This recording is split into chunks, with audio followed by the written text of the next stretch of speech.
Hello mga kakawali. Good morning. Eto, bigyan ko lang kwento tong old reels ko. Kwentong low carb tayo. Ulitin ko na lang muna to since mahal pa yung lettuce nowadays. Tokwa lang ito. So, hindi natin ipipirito. Although wala namang carbs ang oil, gusto natin mag-healthy yan this time.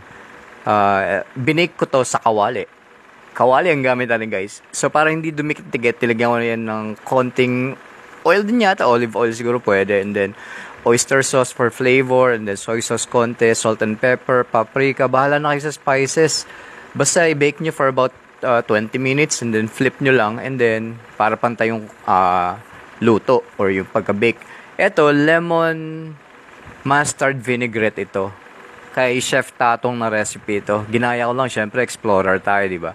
Yun nga, lemon juice lang yun, then olive oil, then minced onion, and then salt and pepper, tsaka mustard nga. Pwedeng i-drizzle, pwede nating i-dip. So, ayan na yung low carb natin na tokwa, and then gulay-gulay for healthy food. And then, syempre, kayo nang bahala sa salad nyo. Your salad, your call. Pwede nyo dagdagan kahit ano. Sa akin, kamatis lang meron at that time. Chicken breast, pwede nyo lagyan. So, if you like this video, please like and share and follow me for more.